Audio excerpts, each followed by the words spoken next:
Good morning guys, and how are you doing today? Still got a bit of the croaky voice. I think probably I shouldn't have been quite so enthusiastic about the trampolining yesterday, but it was great fun. And having gone on from that comment, I realised that we ought to perhaps do a little bit more pelvic floor training, so I will put some videos together for you to help you out with that. But before we go there, I am going to talk to you today about stretching because it's come to my attention that a few people may possibly be skipping this element of the fitness program. Now, you have got some stretching videos that I put into the calendar every day, but I'm also going to give you today a longer video. I feel myself doing a stretch routine that I do every day.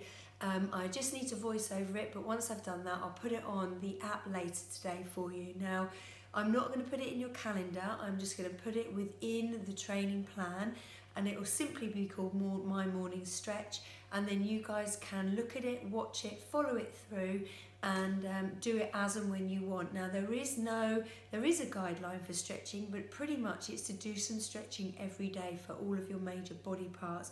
But I want you to think about the other reasons why stretching is really vital. So I've thought through the top 10 reasons why you should really stretch. Excuse me.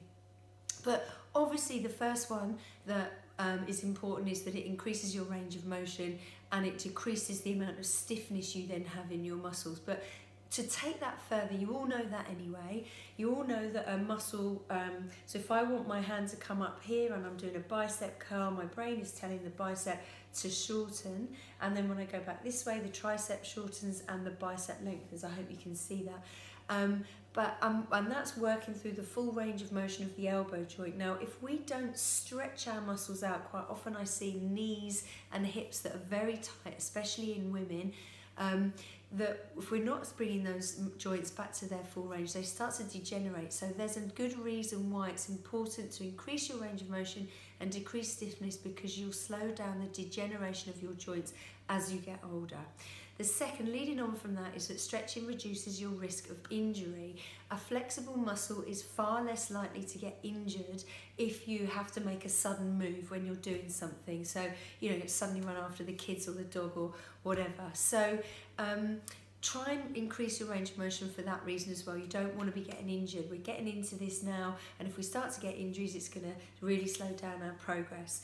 The other thing is, obviously, when you do some of these workouts, and we do quite intense leg workouts and upper body workouts, you do get those pains, aches and pains. Now, if you get an ache and pain in the belly of the muscle, that's okay. That's the muscle breaking down and getting stronger and coming back to life and getting you some progress. If you start to get aches and pains near the joint, so it's going into the tendon or right into the ligaments of the joint, then that's a warning sign that you need to stop.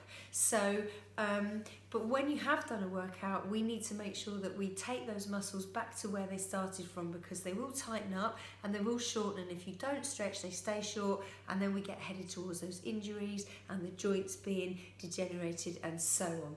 The other thing that's really important, and one of the reasons I do so much stretching every day, is to improve your posture. So even just doing lower back stretches, shoulder stretches, chest stretches to get that better alignment. Notice yourself in the window or stick spots around the house, and every time you go past one, pull yourself into that tightness of the core and stretching out that body. So it really, this type of stretching that I do daily in the video you'll see later, is a lot to do with posture.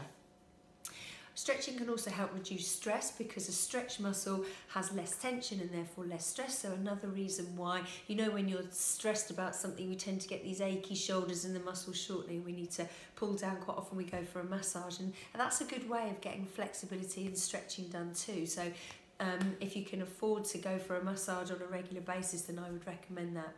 Now, the other thing to know is that really tense muscles can cut off their own circulation. Some people I know have tightness in their lower legs and therefore stiff ankles, and they get pins and needles in their toes. Some people get it down their arms because they're really tight up in one shoulder where they carry children or bags. So just remember, if you can really stretch the muscle, relax it, you're going to stop that circulation being cut off. It's quite important. Stretching also improves the functionality of your muscles.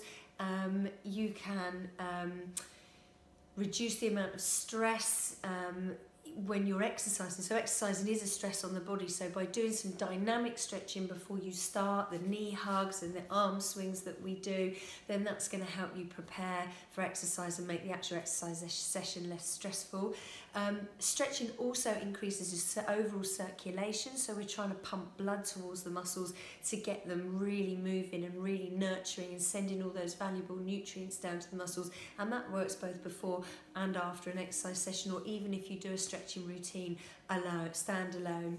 And also the final one to really remind you of why it's so important to stretch is it can help relieve lower back pain. Now, I know a lot of people get lower back pain as we age. Make sure you're drinking plenty of fluids to lubricate all those joints in the spine and everywhere else in the body, but also make sure that if you're stretching, if you've got really tight hamstrings and you've got really tight hip flexors and glutes, so your hip flexors are at the front of your hip, quite often very, very tight in people who have had children, people who sit a lot for their occupation, that kind of thing, but also those of you that run on a regular basis, or any kind of exercise where your legs are bending a lot, so anything really, but make sure you try and stretch out those hips and the hamstrings, and because otherwise if they're tight they pull on the lumbar spine, the lower part of your back, and they can cause a real ache in the lower back. That mixed in with some core stabilisation, as I say, over the course of the next few days I'll add some more in that for you, but that's going to really help alleviate that back pain. So when you start to get all these aches and pains, think, have I done my stretching? Am I stretching? Am I loosening up every day? It can be as simple as holding your arms in a door frame to stretch the chest, bringing your arms across like this, hugging your knees in, stretching your legs out, hanging down, touching your toes. Anything you can do just to loosen that body up is a great way for you to get some flexibility. So sorry for another long message today, but I wanted to make sure you all understand why it's so important to stretch and that you don't skip it from your workout. Make time to add it in. Even this week, leave a circuit out, do a slightly shorter workout and put the stretching in instead to make it if you don't have time, but don't skip it. Any questions, give me a shout. Otherwise, I'll see you tomorrow.